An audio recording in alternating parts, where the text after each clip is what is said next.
वेदों के गूढ़ वास्तविक अर्थों को जानने के लिए जिन सहायक तत्वों की आवश्यकता होती है उन्हें वेदांग कहते हैं। वेदांग का अर्थ है वेद के अंग। वेदांग में अंग शब्द का अर्थ है वे उपकारक तत्व जिससे वस्तु के स्वरूप का बोध होता है। अंग्यते ज्ञायन्ते एवरिति अंगानि। वेदांगों के द्वारा मंत्रों का अर्थ, उनकी व्याख्या तथा यज्ञ में उनके विनियोग आदि का बोध होता है। वेदांगों की संख्या 6 है। शिक्षा, व्याकरणम, छंदो, निरुक्तम, ज्योतिषम तथा कल्पश्चेति षडंगानि वेदस्याहुर्मनीषिणा। शिक्षा, व्याकरण, छंद, निरुक्त, ज्योतिष, कल्प वेदांग के विषय में पाणिनीय शिक्षा में निम्न श्लोक प्राप्त होता है। छंदोपादो तो वेदस्य हस्तो कल्पोत पठ्यते। ज्योतिषामयनं चक्षु निरुक्तं श्रोतमुच्यते। शिक्षा ग्रहणं तो वेदस्य मुखं व्याकरणं स्मृतं तस्मात् सांगमदित्य ब्रह्मलोक महीयते। छंद यानी पाद यानी पैर, कल्प यानी हस्त यानी हाथ, ज्योतिष यानी चक्षु यानी नेत्र, निरुक्त श्रोत यानी कान, शिक्षा ग्रहण नाक यानी नासिका, व्याकरण मुख यानी मुंह। वेदांगों का सर्वप्रथम उल्लेख मुंडकोपनिषद में अपरा विद्या के अंतर्गत 4 वेदों के नाम के बाद हुआ। उपनिषदों में 2 प्रकार की विद्या का उल्लेख प्राप्त होता है, पर विद्या, अपरा विद्या। अपरा विद्या के अंतर्गत 4 वेद तथा 6 वेदांग आते हैं। शिक्षा, शिक्षा का अर्थ है वर्णोच्चारण की शिक्षा देना। स्वर वर्णाद्युच्चारण प्रकारो यत्र शिक्षते उपदिश्यते सा शिक्षा, अर्थात जिसमें स्वर वर्ण आदि के उच्चारण की शिक्षा दी जाती है उसे शिक्षा कहते हैं। शिक्षा को वेद पुरुष का घ्राण कहा गया है। शिक्षा घ्राणम तो वेदस्य तैत्तिरीय उपनिषद में शिक्षा 6 अंगों का उल्लेख है जो वर्ण, स्वर, मात्रा, बल, साम, संतान। वर्णोकारादि अर्थात आकार आदि को वर्ण कहते हैं। वेदों के ज्ञान के लिए वर्णों का ज्ञान होना आवश्यक है। वेदों में 52 वर्ण प्राप्त होते हैं। 13 स्वर, 13 स्पर्श, 27 य र ल व तथा स श श ह,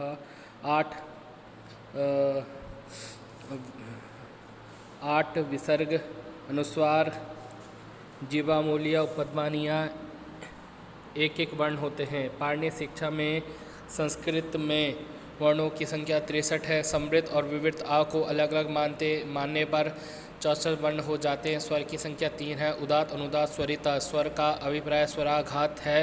स्वर भेद से अर्थ भेद होता है। मात्रा स्वर के उच्चारण में जो समय लगता है उसे मात्रा कहते हैं। ह्रस्व दीर्घ प्लुत के भेद से मात्रा के 3 भेद हैं। ह्रस्व 1 मात्रा, दीर्घ 2 मात्रा, प्लुत 3 मात्रा। व्यंजक की आधी मात्रा होती है। पलक गिरने पर जितना समय लगता है उतने समय को 1 मात्रा कहते हैं। नारदीय संहिता बल, वर्णों के उच्चारण में होने वाले प्रयत्न और उसके उच्चारण को बल कहते हैं। प्रयत्न 2 प्रकार के, अभ्यंतर और बाह्य। जिन स्थानों से टकरा कर वायु बाहर निकलती है उन्हें स्थान कहते हैं। स्थान 8 है। हृदय, कंठ, सिर, जिह्वा, मूल, दंत, नासिका, ओष्ठ, तालु। साम, वर्णों के दोष रहित एवं शुद्ध माधुर्य आदि गुणों से युक्त उच्चारों को साम कहते हैं। साम का अभिप्राय समविधि में सुस्पष्ट एवं सुस्वर से उच्चारण। संतान का अर्थ है संगीता। पदों की अतिशय सन्निधि को संगीता कहते हैं। इसके लिए संधि नियमों को जानना और उनका यथास्थान उपयोग करना। शिक्षा ग्रंथ उपलब्ध शिक्षा ग्रंथ 35 हैं। 32 शिक्षा ग्रंथों का एक संकलन शिक्षा संग्रह नाम से प्रकाशित हुआ। इसमें ध्वनि विज्ञान से संबंध अनेक महत्वपूर्ण तथ्य दिए गए हैं। पाणिनीय शिक्षा वैदिक और लौकिक दोनों के लिए उपयुक्त है। पाणिनीय शिक्षा में 60 श्लोक हैं। पाणिनीय शिक्षा में वर्णों की संख्या, उच्चारण प्रक्रिया का ध्वनि शास्त्रीय वर्णन, स्थान और प्रयत्न का विवरण, समृद्ध, विवृत, घोष, अघोष, पाठक के गुण दोषों का वर्णन आदि प्राप्त होता है। भारद्वाज शिक्षा पदों की शुद्धता तथा ध्वनि भेद से उदात्त आदि स्वरों में भेद का वर्णन किया है। याज्ञवल्क्य शिक्षा में 232 श्लोक है इसमें वैदिक स्वरों का विवेचन है। वर्णों के भेद, स्वरों, परस्पर साम्य, वैषम्य, लोक, आगम, विकार, प्रकृति भाव आदि का वर्णन है। प्रतिशाख्य प्रदीप शिक्षा इसमें स्वर, वर्ण आदि की शिक्षा का विवेचन तथा प्राचीन व्याकरण के मतों का उल्लेख प्राप्त होता है। नारदीय शिक्षा में सामवेद के स्वरों का विस्तार से वर्णन है। अन्य महत्वपूर्ण शिक्षा ग्रंथ व्यास शिक्षा, वशिष्ठ शिक्षा, कात्यायनी शिक्षा, पराशरी शिक्षा, मांडव्य शिक्षा, मांद्यदिनी शिक्षा, वर्ण रत्न प्रदीपिका, केसवी शिक्षा, सुरांकन शिक्षा, स्वरभक्ति रक्षण शिक्षा। व्याकरण वेदांग, वेद को व्याकरण का मुख माना जाता है। मुखम व्याकरणम स्मृतम, जिस शास्त्र के द्वारा शब्दों के प्रकृति प्रत्यय का विवेचन किया जाता है उसे व्याकरण कहते हैं। व्याक्रियन्ते विविच्यन्ते शब्दाः अनेन इति व्याकरणम। व्याकरण शास्त्र को दो भागों में बांटा जा सकता है, वैदिक व्याकरण तथा लौकिक व्याकरण। व्याकरण शब्द में पद, पदार्थ, वाक्य, वाक्यार्थ आदि का विवेचन प्राप्त होता है। ऋग्वेद के एक मंत्र में व्याकरण शास्त्र को एक वृषभ के रूपक में बांधा गया है। चत्वारि सिंगा अस्य पादा, द्वे शीर्षे सप्तहस्ताशो अस्य, तिराबद्धो वृषभो रोरवीति महो देवो मर्त्या आविवेशा। चत्वारि सिंगा नाम आख्यात उपसर्ग निपात। त्रयो पादा भूत भविष्य वर्तमान काल। सप्तहस्ता सात विभक्तियाँ। त्रिदाबद्धो उर कंठ सिर, तीन स्थानों से बंधा हुआ। शब्दों की व्युत्पत्ति तथा अर्थबोध के लिए व्याकरण का आवश्यक है। व्याकरण शास्त्र के 5 प्रयोजन हैं। रक्षो ऊहागम लब्ध्वा संदेह, रक्षा वेदों की रक्षा के लिए। ऊहा यथास्थान विभक्ति परिवर्तन, वाच्य परिवर्तन आदि के लिए। आगम ब्राह्मण को निष्काम भाव से वेद पढ़ना चाहिए। लघु सरल ढंग से शब्द ज्ञान के लिए। असंदेह शब्द और अर्थ विषय संदेह के निराकरण के लिए। संस्कृत व्याकरण के आचार्य एवं महत्वपूर्ण ग्रंथ। पाणिनि के पूर्ववर्ती व्याकरण आचार्य पाणिनि ने 10 आचार्यों का उल्लेख अष्टाध्यायी में किया है। आपी, शली, काश्यप, गार्ग्य, भारद्वाज, शाक्टायन, स्फोटायन ये मुख्य हैं। प्रतिशाख्य आदि में पाणिनि ने पूर्ववर्ती लगभग 75 आचार्यों का उल्लेख है, जिसमें प्रमुख आचार्य हैं शिव, महेश्वर, बृहस्पति, इंद्र, आचार्य, व्याडी, आत्रेय, कात्यायन, कर्ण, गौतम, यास्क, वाल्मीकि, साकल्य, साकल, शौनक, संकायन, हारित आदि। आचार्य पाणिनि परवर्ती आचार्य पाणिनि के को दाक्षीपुत्र, सालातुरीय और आहिक नाम से भी जाना जाता है। आचार्य कात्यायन ने अष्टाध्यायी के सूत्रों पर वार्तिक लिखा है। इसका समय चतुर्शती ईसा पूर्व माना जाता है। आचार्य पतंजलि को गौणिका पुत्र, गोनर्दीय, अहिपति, शेषाही नाम से जाना जाता है। आचार्य पतंजलि ने पाणिनि के अष्टाध्यायी और कात्यायन के वार्तिक पर भाष्य लिखा, जिसे महाभाष्य कहा जाता है। पाणिनि, कात्यायन और पतंजलि की गणना मुनित्रय के रूप में होती है। आचार्य भर्तृहरि का समय 340 ईसा पूर्व लगभग है। आचार्य भर्तृहरि का निवास उज्जैन माना जाता है। इसके द्वारा रचित वाक्यपदीय दार्शनिक व्याकरण का सर्वोत्तम ग्रंथ है। वाक्यपदीय में 3 कांड हैं, ब्रह्मकांड, वाक्यकांड, पदकांड, प्रकीर्णकांड। जयदित्य और वामन का समय 660 ईसा पूर्व के लगभग है। इन्होंने अष्टाध्यायी पर काशिका टीका लिखी है। आचार्य कैयट का समय 1035 ईसा पूर्व ईसा के लगभग है। ये काश्मीर के निवासी थे। इन्होंने महाभाष्य पर प्रदीप नाम की टीका लिखी है। भट्टो दीक्षित का समय 1450 ईस्वी के लगभग है। इन्होंने अष्टाध्यायी के सूत्रों पर वृत्ति सहित सिद्धांत कौमुदी नामक ग्रंथ लिखा है। नागेश भट्ट महाराष्ट्रीय ब्राह्मण थे। उद्योग टीका लघु शब्देन्दु शेखरा, बृहद शब्देन्दु शेखरा, परिभाषेन्दु शेखरा, स्फोट मंजूषा, लघु मंजूषा, ब्रह्म लघु मंजूषा नागेश भट्ट द्वारा रचित ग्रंथ है। लघु सिद्धांत कौमुदी तथा मध्य सिद्धांत कौमुदी के लेखक वरदराज हैं। इनका समय 1475 ईस्वी के लगभग माना जाता है। व्याकरण ग्रंथ टीका वृषभदेव, वाक्यपदीय प्रथम कांड पर टीका पुण्यराज, वाक्यपदीय द्वितीय कांड पर टीकाकार हेलाराज, सुपूर्ण वाक्यपदीय के टीकाकार मंडन मिश्र, स्पोष्ट सिद्धांत के रचिता कौंड भट्ट, व्याकरण भूषण और व्याकरण भूषण साठ के रचिता भट्टी व्याकरण के रचिता प्रतिशाख्य।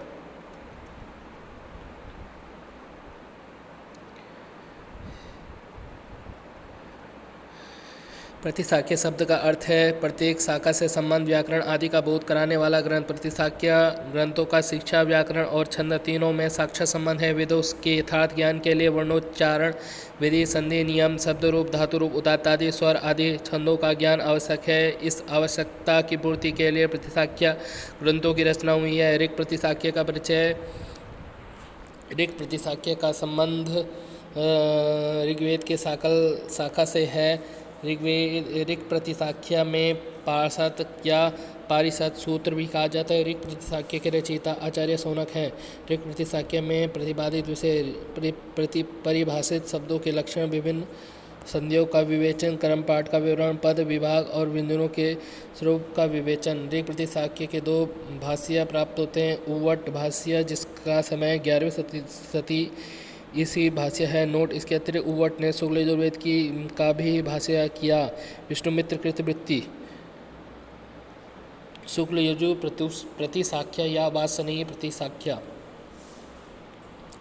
इस प्रतिशाख्य के रचयिता कात्यायन है। शुक्ल यजु प्रतिपाख्या में 8 अध्याय हैं। शुक्ल यजु प्रतिशाख्या में 10 प्राचीन ऋषियों के नाम का उल्लेख है, जो है कार्णव, काश्यप, गार्ग्य, मांद्यायन, सक्टायन, साकल्या, शौनक आदि। इस प्रतिशाख्य के वर्ण्य विषय हैं: वर्ण विचार, स्वर विचार, संधि विचार, पदपाठ विचार, क्रमपाठ विचार, वेदाध्ययन विषयक विचार। आचार्य पाणिनि इसी प्रतिशाख्य से पारिभाषिक शब्द को लिए है, जिसे उदात्त, अनुदात्त, स्वरित, लोप, उपदा, आम्रेडित, अपृक्त। शुक्ल यजुर्वेद प्रतिशाख्य की 2 व्याख्या प्राप्त होती है। उव्वट द्वारा मातृदेव नामक भाष्य, अनंत भट्ट कृत पदार्थ प्रकाशक नामक भाष्य। तैत्तिरीय प्रतिशाख्य का संबंध कृष्ण यजुर्वेद की तैत्तिरीय शाखा से है। 2 प्रश्नों में 12-12 अध्याय हैं। इस प्रकार इस प्रतिशाख्या में कुल 24 अध्याय हैं। वर्ण समाम्नाय, स्वर एवं व्यंजन संध्या, अनुस्वार एवं अनुनासिका भेद, स्वरों के भेद, संगीता का स्वरूप आदि। तैत्तिरीय प्रतिशाख्य की 3 व्याख्याएं प्राप्त होती हैं: माहिषेय कृत पदक्रम सदन भाष्य, सोमयार्य कृत त्रिभाष्य रत्न भाष्य, गोपाल यज्वा कृत वैदिकारण। सामवेदीय प्रतिशाख्य पुष्प सूत्र के प्रणेता पुष्प ऋषि है। इसमें 10 प्रपाठक हैं, जिनका संबंध सामगान से है। पुष्प सूत्र पर अजात शत्रु की व्याख्या उपलब्ध है। पुष्प सूत्र में स्तोभ का मुख्य रूप से विवेचन है। ऋक्तंत्र सामवेद की कौथुमु शाखा से संबंधित प्रतिशाख्य ग्रंथ है। ऋक्तंत्र व्याकरण भी इसे कहा जाता है। ऋक्तंत्र में 5 प्रपाठक तथा 280 सूत्र हैं। ऋक्तंत्र के रचयिता सक्टायन है। वर्णोच्चारण, शिक्षा, संधि विचार, वेदांत, वर्णों के विभिन्न परिवर्तन आदि इसके वर्ण्य विषय हैं। ऋक्तंत्र में परिभाषित संज्ञाएं 3 प्रकार की हैं: कृत्रिम, आदि का, अंत का अक्षर तथा अनवर्थक। अथर्वेदीय प्रतिशाख्य, अथर्वेद से संबंधित 2 प्रतिशाख्य उपलब्ध हैं। शौनकीय चतुर्ध्यायी का अथर्वेद प्रतिशाख्य। शौनकीय चतुर्ध्यायी का इसके लेखक शौनक माने गए हैं। अंग्रेजी अनुवाद के साथ डॉक्टर व्हीटनी ने इसे प्रकाशित किया। इसमें 4 अध्याय हैं। ध्वनि विचार, संधि विवेचन, संगीता पाठ, अवग्रह, प्रक्रिया आदि का वर्ण इस प्रतिशाख्य में है। अथर्ववेद प्रतिशाख्या डॉक्टर सूर्यकांत ने 1940 में लाहौर से प्रकाशित किया। इसमें संधि, स्वर और पदपाठ के नियमों का वर्णन है। छंद वेदांग। छंद शब्द छद धातु ढकना से बना है। छंदासी छादनाद अर्थात छंद भावों को आच्छादित करके उसे समष्टि रूप प्रदान करता है। आचार्य यास्क। यदक्षर परिमाणम तच्छंदा, जिसमें वर्णों या अक्षरों की संख्या निर्धारित होती है, उसे छंद कहते हैं। आचार्य कहते हैं वैदिक छंदों का आधार अक्षर या वर्णों की संख्या है। छंद को वेद का पाद पैर कहा जाता है। छंदा पादो तु वेदस्य।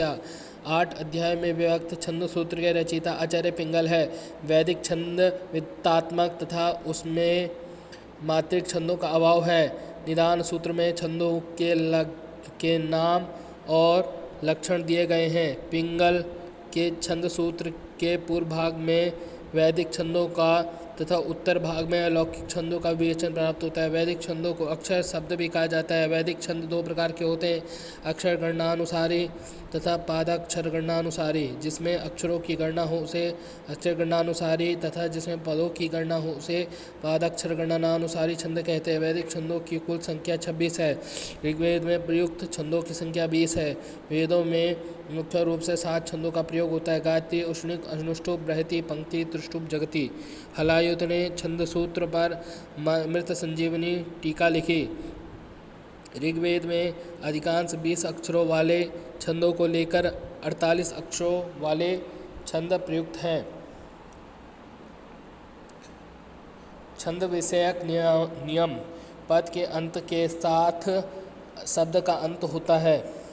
ह्रस्व स्वर के बाद संयुक्त वर्ण होंगे तो पूर्ववर्ती लघु स्वर को गुरु माना जाता है। बाद में कोई स्वर हो तो पूर्ववर्ती दीर्घ स्वर को स्वर कर दिया जाता है। शब्द के अंतर्गत और संधि स्थानों में प्राप्त या व को आवश्यकता अनुसार ई, या ऊ पढ़ा जाता है। एक देश हुए स्वरों को उच्चारण के समय आवश्यकता अनुसार एकादेश से पूर्व की स्थिति में पढ़ा जाता है। ए और ओ के बाद पूर्व रूप हुए आ को आवश्यकता अनुसार फिर से आ पढ़ा जाता है।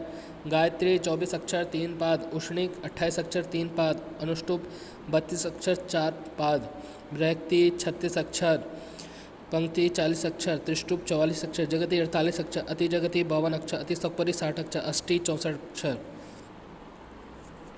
छंद में एक अक्षर कम होने पर निश्चित कहलाता है, जैसे निश्चित गायत्री, निश्चित उष्णिक आदि। निश्चित गायत्री में 23 अक्षर होते हैं। छंद में एक अक्षर अधिक होने पर भूरी कहलाता है, जैसे भूरी गायत्री, भूरी उष्णिक, भूरी अनुष्टुप आदि। भूरी गायत्री में 25 अक्षर होते हैं। छंद में 2 अक्षर कम होने पर विराट कहा जाता है, जैसे विराट गायत्री, विराट उष्णिक आदि। इस प्रकार विराट गायत्री में 22 अक्षर होंगे। छंद में 2 अक्षर अधिक होने पर स्वराट कहा जाता है, जैसे स्वराट गायत्री, स्वराट उष्णिक, स्वराट अनुष्टुप आदि। इस प्रकार स्वराट गायत्री में 26 अक्षर होंगे।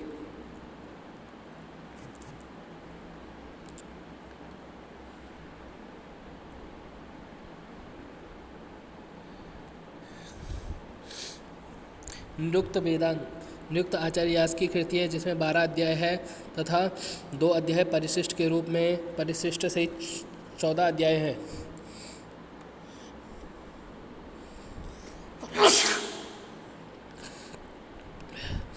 निरुक्त वेद पुरुष का स्रोत कान है। निरुक्तम स्रोत मुच्यते। निरुक्त निघंटु का व्याख्यान ग्रंथ है, जिसमें ऋग्वेद के शब्दों का संग्रह है। निरुक्त के प्रारंभिक 3 अध्याय नैघंटुक कांड कहे जाते हैं। 4, 5, 6 अध्याय को नैगम कांड कहा जाता है। अंतिम 6 अध्याय 1 से 12 को देवत कांड के नाम से जाना जाता है। निरुक्त में शब्दों का निर्वचन 3 प्रकार से किया गया है, प्रत्यक्ष, परोक्ष, अतिपरोक्ष। निरुक्त को शब्द व्युत्पत्ति शास्त्र भी कहा जाता है। निरुक्त में 3 कांड हैं, नैघंटुक कांड, नैगम कांड, देवत कांड। नैगम कांड को एक पदिक भी कहा जाता है। वैदिक छंदों का संग्रह निघंटु में तथा उनकी व्याख्या निरुक्त में है। दुर्गाचार्य यास्क कृत निरुक्त के प्रसिद्ध टीकाकार हैं। वेदों के अर्थों को स्पष्ट करने में निरुक्त आवश्यक है और व्याकरण शास्त्र का पूरक है। वेद मंत्रों के कठिन शब्दों की व्युत्पत्ति निरुक्त करता है, अर्थात बोधे निरपेक्षतया पदजातम यथोक्तम तन्निरुक्तम सायण। निरुक्त में 4 प्रकार के पद हैं, नाम, अख्यात, उपसर्ग, निपात। 4 पदजातानि नामाख्याते च उपसर्ग निपातश्च। यास के पूर्ववर्ती निरुक्तकार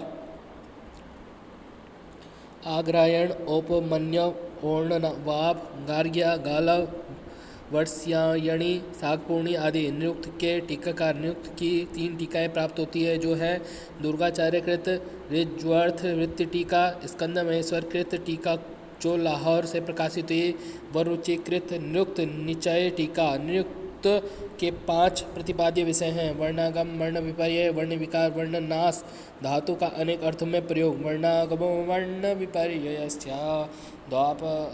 दौचापरो वर्ण विकार नाशो धातुस्तदर्थतिशयेन योगस्तदुच्यते पंचविधम निरुक्तम।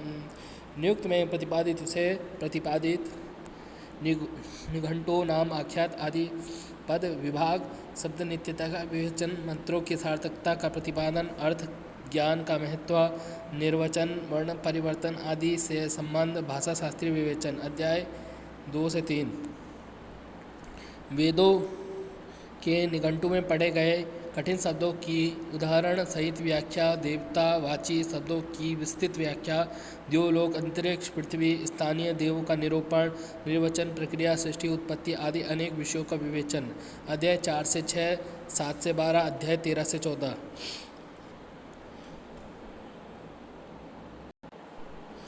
ज्योतिष वेदांग आचार्य पाणिनि ने ज्योतिष को वेद पुरुष का नेत्र कहा है। ज्योतिषामयनम चक्षु। ज्योतिष का अर्थ है ज्योतिर्विज्ञान, सूर्य, चंद्र, ग्रह, नक्षत्र आदि आकाशीय पदार्थों की गणना ज्योतिर्मय पदार्थों के अंतर्गत होती है। वेदांग ज्योतिष भारतीय ज्योतिष शास्त्र का प्राचीनतम ग्रंथ है, जिसके रचयिता लगध नामक ऋषि है। वेदांग ज्योतिष के 2 पाठ प्राप्त होते हैं, एक आर्च ज्योतिष और ऋग्वेद संबंधी ज्योतिष, दूसरे का नाम याजुष ज्योतिष अर्थात यजुर्वेद संबंधी ज्योतिष। ऋग्वेद ज्योतिष में 36 श्लोक तथा यजुर्वेद ज्योतिष में 44 श्लोक हैं। विद्वानों के अनुसार वेदांग ज्योतिष का समय शंकर बाल कृष्ण दीक्षित 1400 ईसा पूर्व मानते हैं, विटनी 1338 ईसा पूर्व, कालब्रुक 1410 ईसा पूर्व, बेबर 500 ईसा पूर्व, मैक्समुलर 300 ईसा पूर्व। शोभाकार द्वारा वेदांग ज्योतिष पर एक भाष्य प्रकाशित है। सुधाकर द्विवेदी ने भी वेदांग ज्योतिष पर भाष्य लिखा। वेदांग ज्योतिष के प्रथम आचार्य ब्रह्मा है। ब्रह्मा ने अपने पुत्र वशिष्ठ को ज्योतिष विद्या सिखाई। विष्णु ने उस ज्ञान को सूर्य को सिखाया जो सूर्य सिद्धांत कहा जाता है। सूर्य ने उस सिद्धांत को मय को पढ़ाया जो वशिष्ठ सिद्धांत नाम से प्रसिद्ध हुआ। ज्योतिष शास्त्र का प्राचीन रूप वैदिक संहिताओं में प्राप्त होता है। वेदांग ज्योतिष में प्रतिपादित विषय काल का विभाजन, नक्षत्र देवता, युग के वर्ष, काल और तिथि का निर्णय, अयन और पर्व निर्धारण, नक्षत्रों का काल विभाजन, तिथि, नक्षत्र और पर्व का काल निर्धारण, अधिक मास आदि। वेदांग ज्योतिष के अनुसार 500 वर्षों का एक युग होता है। 500 सौर वर्षों के नाम हैं संवत्सर, परिवत्सर, इदावत्सर, इद्वत्सर, वत्सर। 5 वर्ष का युग मानने का कारण 5 वर्ष बाद सूर्य और चंद्रमा राशि चक्र के उसी नक्षत्र पर पुनः एक शीत पर होते हैं।